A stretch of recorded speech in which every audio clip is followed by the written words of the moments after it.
और चलिए अब आपको सीधी लाइव तस्वीरें दिखाते हैं विधानसभा से, जहां इस वक्त उपनेता प्रतिपक्ष गुलाब चंद कटारिया क्या कुछ कह रहे हैं, आपको सुनाते हैं। और आपने जो एक्चुअल आया वो हो गया 140, मतलब अब तक जो सोचते थे उससे अनकरीब पहुंचते थे। कभी कभी कोई 2-3 हज़ार घटता था, सीधा का सीधा 164 आपने अनुमान किया, 140 आया, सीधा का सीधा 23,890 करोड़ रुपए का रेवेन्यू डिफिसिट हो गया आपका 19-20 में। फिर आपने 20-21 में आया, कोरोना के कारण थोड़ा बहुत कह सकते हैं, 1,73,000 करोड़ माना, आप एक्चुअल में आ गए 20-21 में 134 पर, 173 आपने सोचा, 134 पर आ गए। अब आपने 21-22 का जो बी लिया उसमें आपने 184 माना, अभी रिवाइज एस्टीमेट जब किया तो आपने 189 माना। मैं आपसे विनम्रतापूर्वक कह रहा हूँ कि जो मैं कुछ समझ पाया हूँ दिसंबर तक अभी राजस्थान की रिसिप्ट जो हुई है वो 1,16,000 करोड़ रुपया हुई है, 1,16,000 करोड़ रुपया। अब मैं आपसे थोड़ा विनम्र निवेदन करना चाहता हूँ, और अब की बार तो आपने और भी कमाल कर दिया। पिछली आपकी जो रेवेन्यू रिसिप्ट जो 20-21 में एक्चुअल आई है वो 134 आई है, अब की बार आपने रेवेन्यू रिसिप्ट सीधा ले गए 2,14,000 करोड़। क्या ये वृद्धि संभव है? अब मैं बता, क्या ये वृद्धि की जा सकती है? वर्तमान सरकार द्वारा प्रस्तुत बजट वर्ष 22-23 में अनुमान बहुत ही गलत तरीके से लोक लुभावने के उद्देश्य से लगाया गया है, जो कि वास्तविकता से परे है। प्रथम तत्व यह है कि सरकार द्वारा प्रस्तुत बजट में मांगों की अनुसूची पृष्ठ 1 पर संकेतित निधि के तहत राजस्व प्राप्तियों की वित्तीय वर्ष 22-23 में 2,14,977 करोड़ रुपए की राशि प्राप्त होने का अनुमान दर्शाया है। यह कदम ही कपोल कल्पित है। मैं आज नहीं कह रहा हूँ, मैं आपको इसको आने वाला समय इस बात को साबित करेगा कि ये कपोल कल्पित है कि नहीं, या यूँ कहूँ कि यह एक जादूगर की जादूगिरी है तो भी कोई अतिशयोक्ति नहीं होगी। हकीकत तो यह है कि वित्तीय वर्ष 20-21 में मैंने जो अभी आपको बताया था, 20-21 में राजस्व प्राप्तियाँ 1,34,307 करोड़ ही रही थी। इस हेतु चालू वित्तीय वर्ष में अनुमान 21-22 से 1,84,330 करोड़ रुपया बताया गया, जिसे बढ़ाकर 1,89,000 करोड़ किया गया। यह अनुमान वास्तविकता से एकदम परे है। अतः सरकार से यह अनुरोध करना चाहूंगा कि चालू वित्तीय वर्ष जो अभी चल रहा है, जिसमें आपने 1,89 इसका आरई लिया है, उसका जो मैंने फिगर देखा है दिसंबर 31 तक जो आपकी रेवेन्यू रिसिप्ट हुई वो 1,16,185 करोड़ हुई है। आपका जनवरी का महीना भी आ गया, विद्वान लोग आपके साथ बैठे हैं, मुझे यही बता दें कि 31 जनवरी के दिन राजस्थान का रेवेन्यू रिसिप्ट क्या था। अब बचे हुए 2 महीने में हम क्या चमत्कार करेंगे कि अब इस रेवेन्यू रिसिप्ट को पूरी कर लेंगे।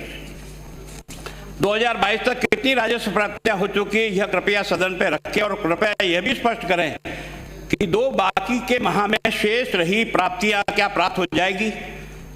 यदि नहीं तो साफ है कि सरकार ने यह अनुमान केवल वाहवाही लूटने के लिए प्रदर्शित किया है, और यहां तक कि सीमित नहीं है। रहते हुए आगामी वित्तीय वर्ष में 22-23 में बजट अनुमानों में इन प्राप्तियों की राशि को बढ़ाकर 2,14,000 करोड़ 977 करोड़ किए। इससे तो यह जाहिर होता है कि वर्ष 20-21 में जो एक्चुअल आपके पास आ गया था उससे आप लगभग 80,000 करोड़ रुपया रेवेन्यू रिसिप्ट बढ़ाओगे। 80,000 करोड़ रुपया रेवेन्यू रिसिप्ट बढ़ाओगे। ये चमत्कार अब तक के तो इतने बजट मैंने देखे हैं 14 से लेकर के अब तक, उसमें कहीं मुझे दिखाई दिया नहीं।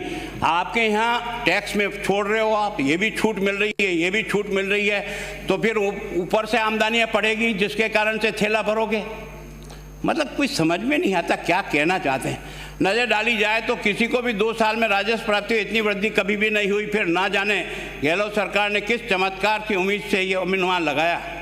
ये आंकड़े वास्तव में सदन को गुमराह करने के अलावा कुछ नहीं है।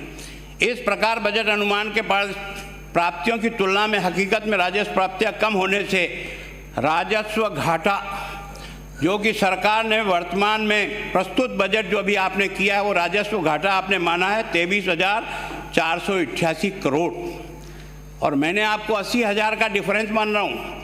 इस 80,000 के रेवेन्यू रिसिप्ट आप करोगे और ये जब नहीं होगी तो आपका यह जो कर्जा है इसको सपोर्ट में लेने के लिए जो आप यहाँ आंकड़े दे रहे हो 23,000 करोड़ रुपये का घाटा रहेगा, वो कई गुना बढ़ेगा जो आगे दिखेगा। इससे एक बात और जाहिर होती है कि जब सरकार इतनी राजस्व हानि की हासिल ही नहीं कर सकेगी तो साफ ही जाहिर है व्यय करने के लिए भी सरकार के पास इतनी धनराशि कम उपलब्ध होगी, जिससे आवश्यक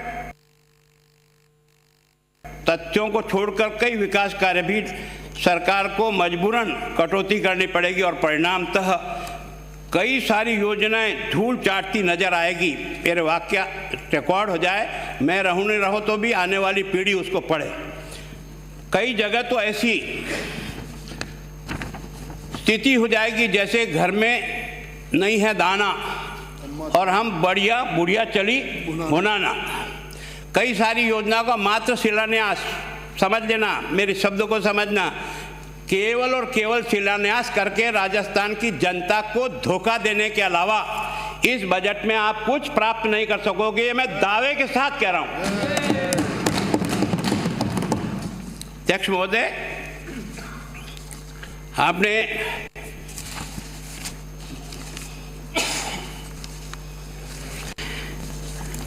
ये जो आपने पूंजीगत प्राप्तियां जो आपने अनुमानित की है, वो आपने पूंजीगत प्राप्तियां प्राप्त करने का जो 19-20 का बी था वो 69,000 करोड़ था।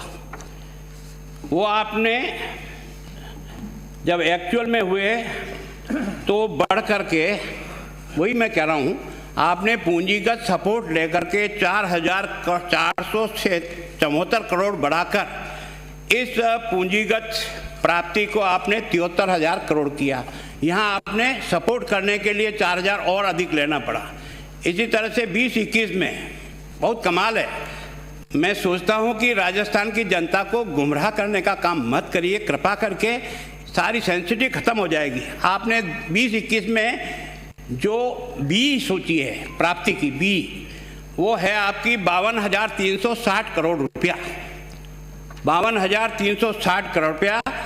इसका जब आपका एक्चुअल जो मैं वहाँ कह रहा हूँ आपको रेवेन्यू में, वो आपकी एक्चुअल पहुँच गई है 1,07,03 करोड़ रुपया।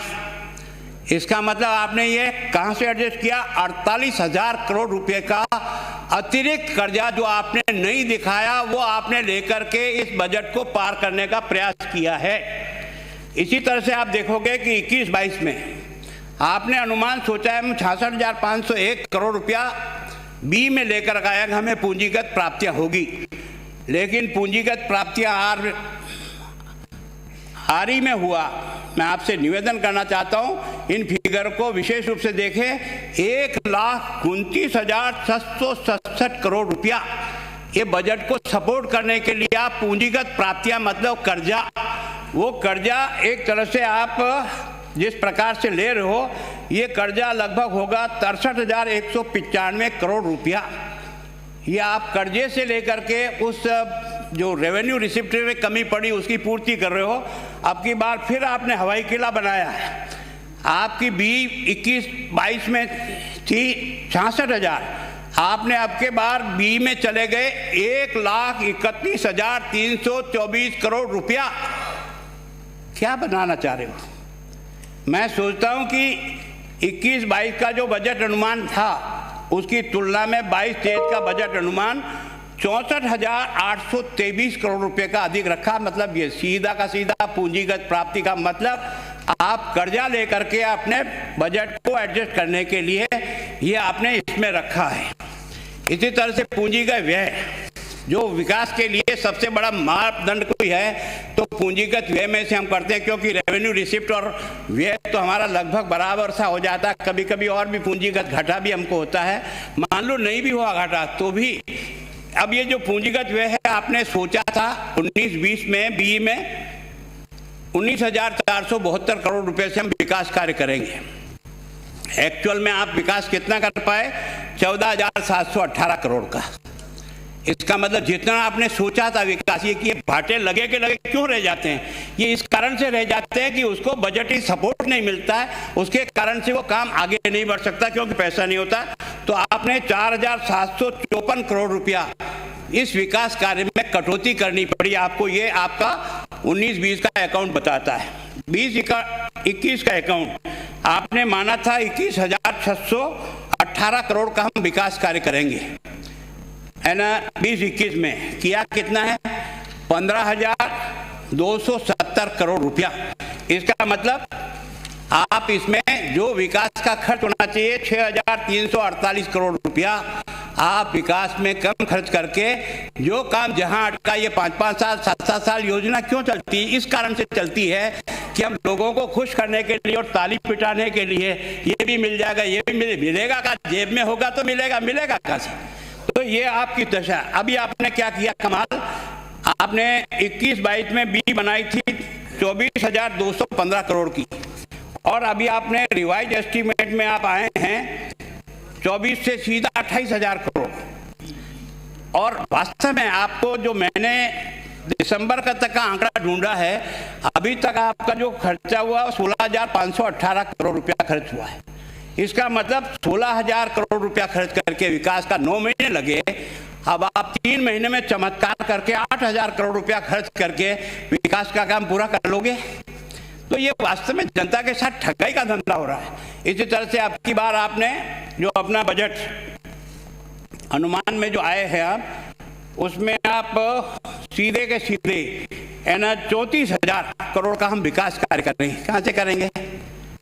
पहले से तो डाउन से डाउन जा रहे। तो ये जो 43% का विकास का पैसा जो आप खर्च करने की बढ़ा रहे हो, ये आपके पास उपलब्ध नहीं होगा, ये मेरी गारंटी है। मैं आपको सही ढंग से कह रहा हूँ, आप इसको समझना चाहे तो समझे, न समझना चाहे तो आपकी इच्छा।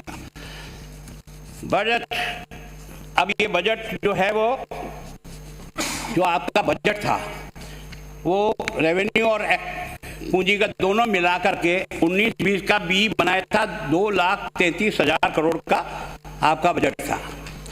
वो एक्चुअल में खर्च कितना हुआ? 2,13। अर्थात आप अपने बजट को सब कुछ पैसा उधार लेने के बाद भी 19,416 रुपया कम खर्च कर पाए। इसके बाद आपने 20-21 का बी लिया, 2,25,000 करोड़ का बजट रखा अपने हाउस में, और आपने इसको अभी पूरा जो किया है वो 2,35,000। इसका मतलब आपने 9,247 करोड़ रुपया और